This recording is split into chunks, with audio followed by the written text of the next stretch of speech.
Hi, my name is Lee Markham. I sing tenor with the Heralds of Harmony, a barbershop chorus located in Tampa, Florida.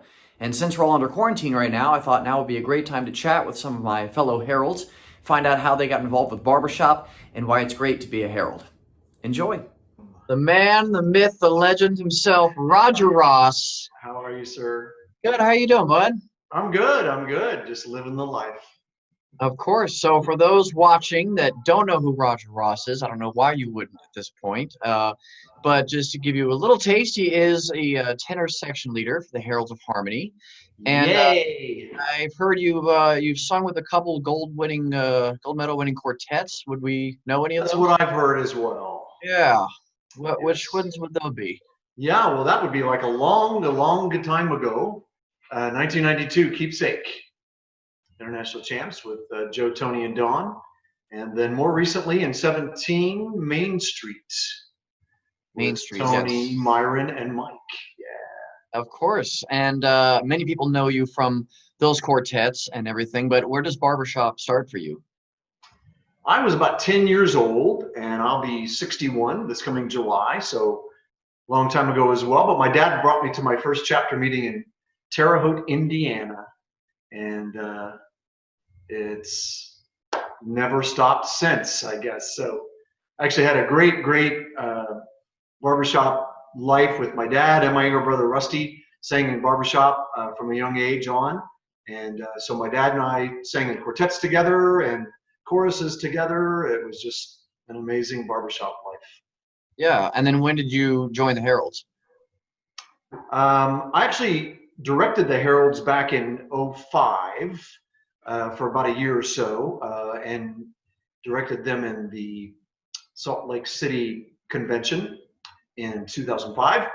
And then I just rejoined them prior to the Orlando convention in '18 and competed with the mighty awesome 100-man chorus at the Orlando convention. It was just really great.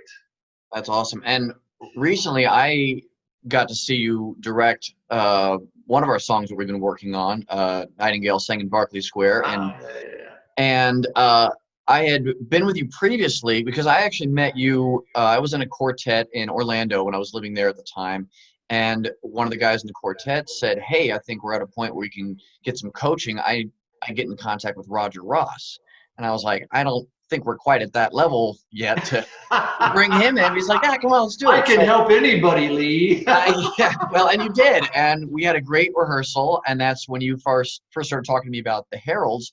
And then recently, you stepped in. Tony wasn't there one night. You stepped in to coach us on that song. And for those of you that have not seen Roger direct, you can just see instantly his passion and his drive. And he wants it to sound good, but you want the emotion behind it, the happiness or the feeling, whatever it is that's there. So Yeah, well, thank you. I certainly get into that not only as a singer but as a director too. To have that kind of connection with the chorus guys is something I love. What I find myself doing sometimes, which good directors would say, no, it's not good, is getting up so close to the guys that we're just like maybe 6 feet apart or something. I was right there, yeah. But that's where I've always lived as a chorus director. So I guess it worked. What it is. It brought what you needed out of us. Yeah, well, great, thanks. That was really a lot of fun. And now I first met you. Well, I don't know if you'll remember this, but I met you briefly for that coaching session with the quartet that one evening. Yeah. But before that, I actually approached you on the streets at Disneyland or Disney World, sorry. And when you were with the Dapper Dans, and you had never met me, we'd never had any communication, but I knew you from Keepsake fame. This was several years ago, and I just shouted. I saw you, and I'm like, "Oh, that's Roger Ross," and so I just shouted out, "Roger!" And you turned around like like I was going to take your money, and I said, I used to sing with Westminster and stuff, and that's when okay, it's a fellow barbershop. That gave you credibility, Lee. A little bit. So I thought, all right, the guy's not crazy. No, you're not crazy. To the least of my knowledge, but you were nice enough to say, "Hey, do you want to sing with the Dappers?" And so right there on Main Street, we were singing to the crowd. Yeah, great. And so how long have you been with the Dappers now? Actually, I started with the Dappers as a sub in 1978. Wow. So I'm just over 40 years with them as as a Dapper sub. Actually, the first three subs Dapper's ever had in '78 was my dad and myself and my brother Rusty.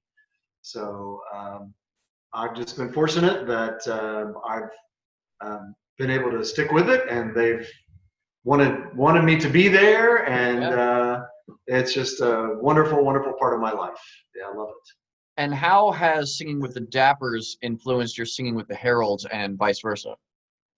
Well, certainly to sing and perform and learn from one of the greatest entertainment quartets that exists in the world it is just changes you as a singer, as a performer.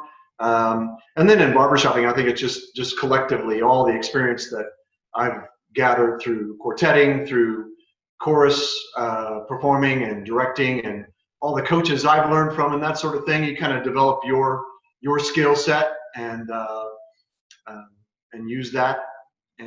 But really, I think you're always continuing to try to improve it and master it the best you can at all times. Yeah. And you sing several parts with Dapper Dance too. I mean, you sing tenor in the chorus, and we know you from your quartet singing tenor, but you do baritone and what else with Dappers? I sing tenor lead baritone with Dappers, and actually have sung tenor lead baritone in quartets before, in international 3 parts, and district-wise 3 parts in quartets. So yeah, I love singing different parts at different times. I can actually sing bass pretty decent, but maybe not as good as some others. Nobody's invited me to sing bass in a quartet. That's one of those, get me first thing in the morning and I'm amazing. Yeah, exactly. Yeah. Sure. Yeah. And now you and Tony DeRosa, our director, go way back. How did you meet him? Tony and I first met in like early 80s when his family moved to Florida from Rochester, New York. And his dad had been in barbershop for a long time. Tony was in barbershop already, as were his mom, and then I think a little later on, Chris. So they came to a district convention and introduced themselves. We met, we sang some tags, and have been amazing friends ever since. Yeah, it's really, really quite a friendship. Yeah, and like I said, you got me involved with Harold. Seems like every week you just have a busload of guys from Orlando you just bring over. I'm thinking your man of note numbers just must be off the charts. No, actually they're not. I think I maybe have 4 over the years. Okay. But what's happened recently is we had had some guys come by like you did a couple years ago, whenever who stop in. Zach and Chris Elsey and Zach Smith came down on the college program. Big Dapper Dan fans, barbershop singers came by, said hello. I said, you got to come to Heralds. So they both come over and become members. Of course, now they're furloughed from the college program, but hopefully they'll be back. Yeah. And, it's just kind of letting everybody know what opportunities are available to them, especially if they're excited about singing barbershop. No doubt. Yeah, for sure. And now, I mean, as one of Harold's longest running members, what is it like to be in this chorus year after year? Like, what keeps you coming back every Monday night? Number one, the joy of singing, and to be at my age and still have a good singing voice. I want to keep using it, and I want to keep enjoying the singing aspect. But right there with that is to sing for someone like Tony. In my opinion, there's no better director, no skill set like his that he willingly shares with every single one of us every single week. So I actually learn from him every night that we're together. I do some coaching of my own at times, and so we as coaches learn from other coaches. So any ideas that I can pick up from him that I can share with others is a great thing too. So, but yeah, so those run neck and neck. Just the joy of singing and singing for someone and with someone like Tony. So. Yeah, Tony definitely is amazing, and he's paid both of us to say these things. So, well, I really appreciate you taking the time to talk with me today, and I can't wait to sing with you live again someday soon. Me too. Yeah, it'll be great. It'll be great. I miss it. Yeah, me too. Take care. Thank you, Lee. Talk to you soon, Roger. Okay, thanks.